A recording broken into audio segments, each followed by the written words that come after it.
हम लोगों ने हाँ जी, गुड इवनिंग। हम लोगों ने कल चाइनीज ट्रेवलर्स वगैरह शायद देखे थे, है ना। चाइनीज ट्रेवलर्स देख रहे थे कल। और उसमें तीन जो इम्पोर्टेंट चाइनीज ट्रेवलर्स थे जो इंडिया आए, उनको हम लोगों ने देख लिया था।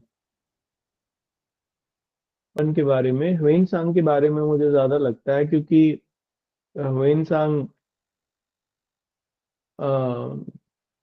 मतलब ह्वेन के बारे में इसलिए क्योंकि ये हर्ष के दरबार में भी रहे काफी दिन तक। और हर्ष ने एक बौद्ध संगति का आयोजन कराया था। ये प्रयाग में हुई थी। जब कुंभ होता है वहां पे, उस समय एक बौद्ध संगति का आयोजन हुआ था। उसका जिक्र है प्रयाग प्रशस्ति में। तो उसको उसको चेयर ह्वेनसांग नहीं किया। तो ये इम्पोर्टेंट है इसलिए, इस लिहाज से। और ह्वेनसांग इसलिए भी इम्पोर्टेंट है क्योंकि ये अंतिम चाइनीज राइटर थे जो कि अपने साथ बहुत बड़ी मात्रा में बुद्धिस्ट लिटरेचर इंडिया से लेके गए। और ये कहते भी हैं कि नागार्जुन का शून्यवाद जो चाइना में फैला, वो इनके इनके इनकी बदौलत उसमें काफी काम हुआ। क्योंकि ये जिन किताबों को लेके गए थे, वो हीनयान बुद्धिज्म की बहुत बढ़िया किताबें थी, जो ये लेके गए। खैर चलिए, इसलिए ये इम्पोर्टेंट हो जाते हैं। नेक्स्ट कंटिन्यूएशन में आप लिखना, है ना। ये एक नोट में लिखना आप। अब मैं ये आपको पूरा सीक्वेंस में लिखवा दूंगा, ठीक है, तो आप याद रखना। देखो, सुमाचीन को तो मैं इसलिए लिखवाऊंगा क्योंकि इन्हें चाइना का पिता कहा जाता है, इतिहास का, चीन के इतिहास का। तो ये तो सबसे प्राचीन है। तो सबसे पहला लिखना सुमाचीन। सुमा, चीन, SUMACHIN, सुमाचीन। ठीक है। और इनके आगे डैश करके लिखना प्रथम शताब्दी ईसा पूर्व, फर्स्ट सेंचुरी BC। कभी ये उस समय चाइना में थे। दूसरा लिखना फाहियान। फाहियान, है ना। अच्छा, इनके आगे एक चीज और लिख लो, वो तो मैंने आपको बाकी लिखवा ही दिया था। लेकिन फाहियान एक बौद्ध भिक्षुक थे, मॉन्क थे ये। तो इनके आगे ब्रैकेट में लिख लेना बौद्ध भिक्षुक या मॉन्क। और टाइम पीरियड लिख लीजिए इनका, 399 से 414, 399 से 414 AD, है ना, ईस्वी होगा। नेक्स्ट लिखना शुंग युन। शुंग युन, इनका टाइम पीरियड लिखना 512 से 513, एक वर्ष के लिए ही थे। बंगाल बिहार में कुछ दिन के लिए घूमे, वापस चले गए। नालंदा घूमने आए थे बेसिकली। शुंग युन, SUNG डैश करके YUN, 512 से 513। नेक्स्ट लिखना हुएनसांग। हुएनसांग, HUENSANG, है ना, हुएनसांग। इनका टाइम पीरियड लिख लीजिए 629 से 643 तक, 629 से 643 तक।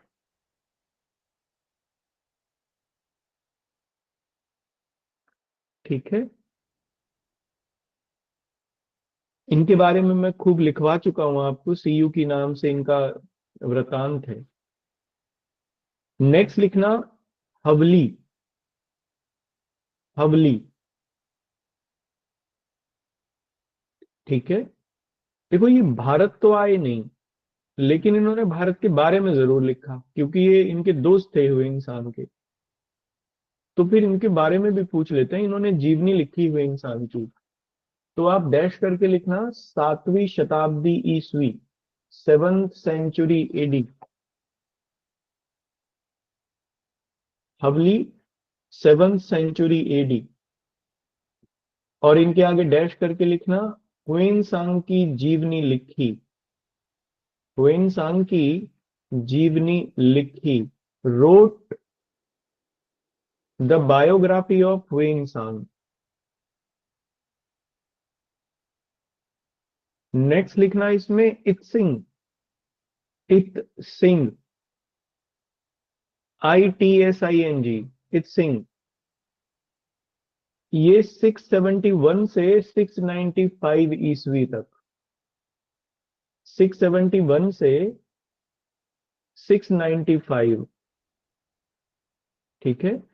और इनका विशेष तौर पर जो काम है वो एजुकेशन सिस्टम को लेकर है, क्योंकि नालंदा विश्वविद्यालय आए, वहां रहे, पढ़ाई की, फिर विनय पिटक और सुत्त पिटक, अभिधम पिटक, इन तीनों पिटकों की इन्होंने लिपियां तैयार की, वो प्रतिलिपि तैयार की, यानी कॉपीज बनाई, और फिर उनको लेके गए। लगभग 400 प्रतियां ये अपने साथ में लेके गए। तो इसमें इनके आगे लिख लेना, शिक्षा व्यवस्था का वर्णन किया, या भारत की शिक्षा व्यवस्था का वर्णन किया। Told about the education system in India. Next लिखना, मार्क ट्वेन लिन। मार्क ट्वेन लिन, स्पेलिंग बोलूंगा मैं, MATMATVEN,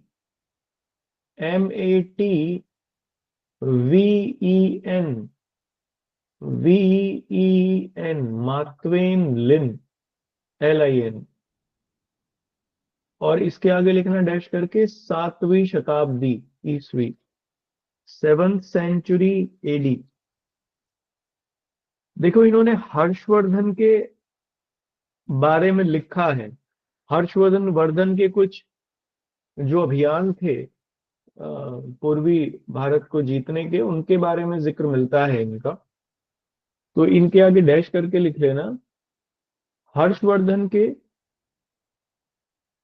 हर्षवर्धन के पूर्वी भारत के अभियानों, पूर्वी भारत के अभियानों का पता चलता है। पूर्वी भारत के अभियानों का पता चलता है। Got the information about, got the information about expedition of eastern India, expedition of eastern India of Harsha, या हर्षवर्धन, जो लिखना चाहे। और सबसे लास्ट लिखना, ये इंपॉर्टेंट है, ये इंपॉर्टेंट है, चाउ जुकुआ।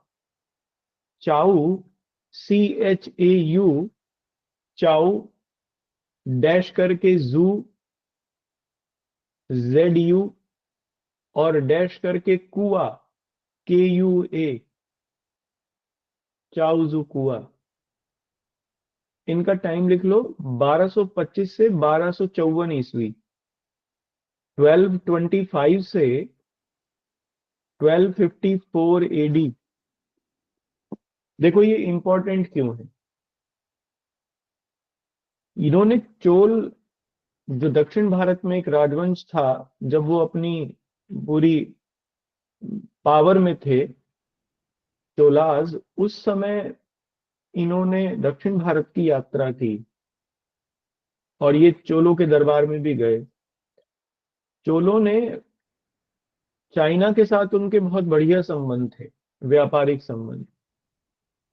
इवन राजेंद्र प्रथम और राजराज प्रथम, दो बहुत इंपॉर्टेंट चोल लीडर्स थे, राजा थे, उन्होंने चाइना अपने दूत भेजे थे, कंटिन्यूअसली चाइना के साथ संपर्क में थे, चाइना के महाराजाओं के साथ में। इसलिए ये चाउजुकुआ उनके समय में दक्षिण भारत में आए, चोल राज्य के बारे में इन्होंने लिखा, और भारत, चीन और अरब के साथ जो होने वाले व्यापार था, देखो अरब व्यापारी जो थे वो ट्रायंगुलर व्यापार में इन्वॉल्व थे, न केवल अरब व्यापारी बल्कि भारत के भी और चाइना के भी। अरब वाले दक्षिण भारत में, दक्षिण भारत से व्यापार करते थे अरब के लोग, और स्पेशली जो आज का कर्नाटक का एरिया है, कर्नाटक का और विशाखापट्टनम वाला एरिया। देखो इसके ये बड़े इंपॉर्टेंट बंदरगाह थे, भी मुझे याद नहीं आ रहे, नागपट्टनम और मसूलीपट्टनम। मसूलीपट्टनम तो बहुत पुराना है, नाग मसूलीपट्टनम एक इंपॉर्टेंट था और एक पश्चिम की ओर था। वहां से इन दोनों के आपस में लेन देन होते थे। अरब व्यापारी चीनी व्यापारियों के साथ मिलते थे दक्षिण भारत में, और एक दूसरे के साथ सामानों का आदान प्रदान यहाँ करते थे। इसलिए ट्रायंगुलर ट्रेड था ये। चोल इसीलिए बहुत पावरफुल बन गए थे इस ट्रायंगुलर ट्रेड ट्रेड के चलते। तो फिर उन्होंने चीन के राजा के साथ बड़े अच्छे संबंध बनाए, इसीलिए चाउजुकुआ उनके दरबार में आए थे, चोल राजाओं के दरबार में, और इन्होंने भारत चीन और अरब के जो व्यापार था उसके बारे में भी जिक्र किया है, इंपॉर्टेंट है। तो आप नेक्स्ट लिखना, अरब यात्रियों के विवरण। अरब यात्रियों के विवरण या वृतांत, डेस्क्रिप्शन ऑफ अरब ट्रेवलर्स। देखो अरब ट्रेवलर्स, सबसे पहले अरब के बारे में आप जानो। देखो अरब का मतलब है वो लोग जो अरेबियन पेनिनसुला में रहते हैं। अरेबियन पेनिनसुला में रहने वाले लोगों को हम लोग अरब वाले या अरब के लोग कहते हैं।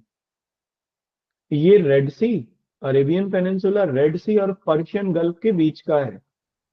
एक तरफ लाल सागर है अगर मैप में देखोगे, दूसरी तरफ फारस की खाड़ी है।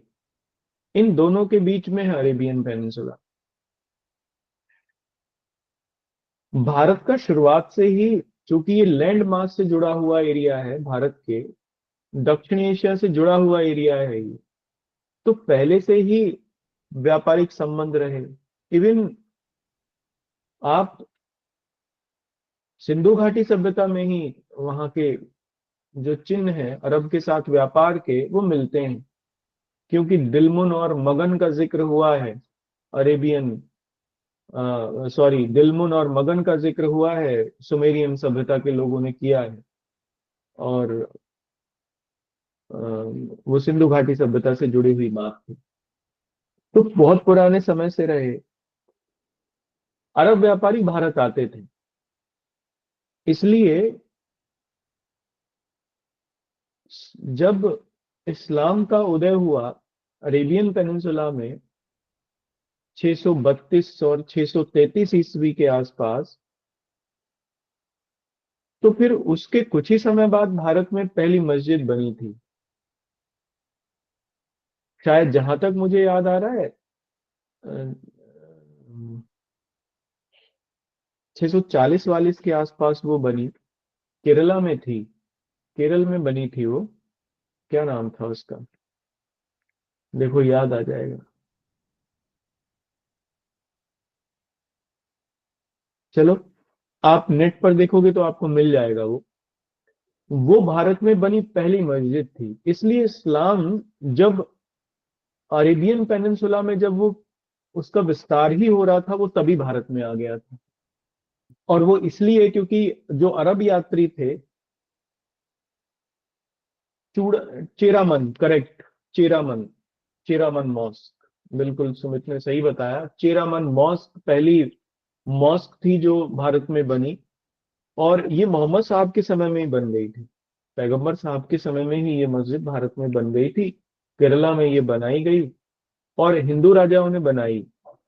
इसलिए जिससे कि जो अरब व्यापारी थे वो अपने, जो उनके धार्मिक विश्वास थे उनको वो मान सके, क्योंकि दोनों देशों के दोनों दोनों दक्षिण भारत और अरब के जो लोग थे उनके बीच में व्यापारिक संबंध बहुत मजबूत थे।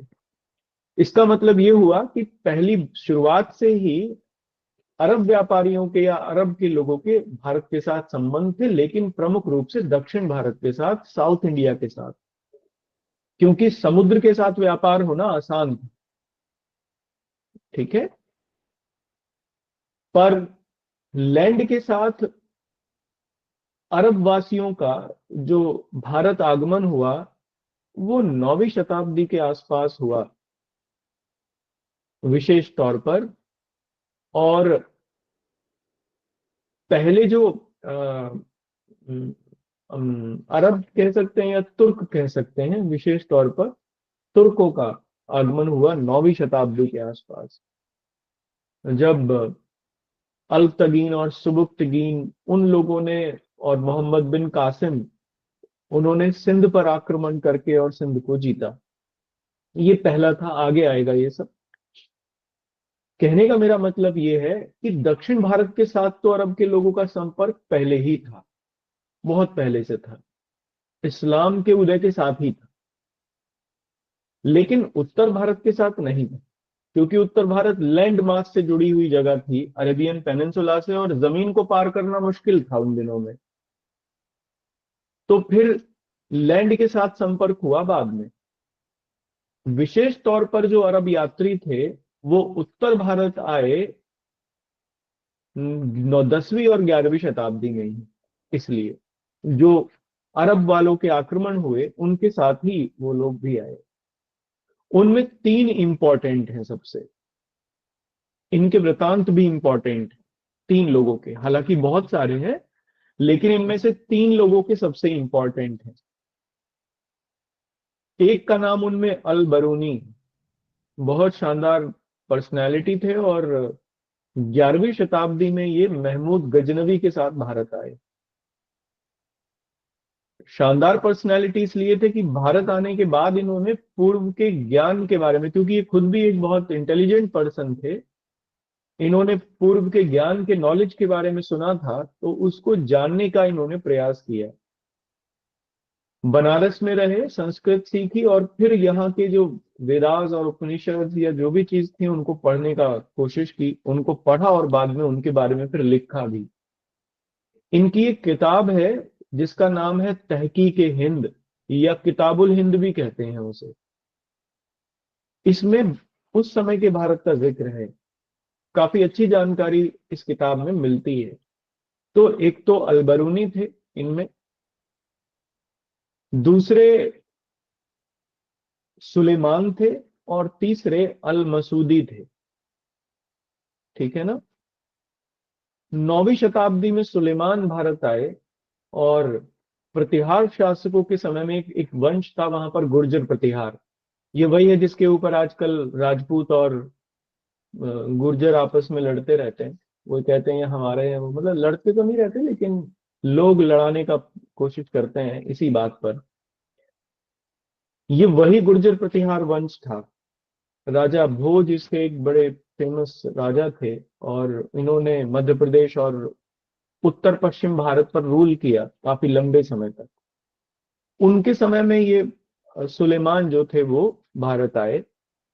तीसरे थे अल मसूदी, जो भारत आने वाले थे, बगदाद के रहने वाले थे, ये भी भारत आए। गुर्जर प्रतिहार और राष्ट्रकूटों के समय में ये भी भारत आए, क्योंकि सेम समय था, 9वीं 10वीं शताब्दी। इस समय ये वंश भारत में शासन करते थे, उत्तर भारत में। इन तीनों ने कुछ कुछ किताबें लिखी, कुछ कुछ डिस्क्रिप्शन लिखे। इनमें सबसे इंपॉर्टेंट डिस्क्रिप्शन महमूद गजनवी के हैं, सॉरी अल बरूनी के हैं, जो महमूद गजनवी के साथ भारत आए। इनके बारे में दो तीन बातें हैं, आप इनको लिख लीजिए, फिर हमारा ये चैप्टर पूरा कंप्लीट हो जाएगा।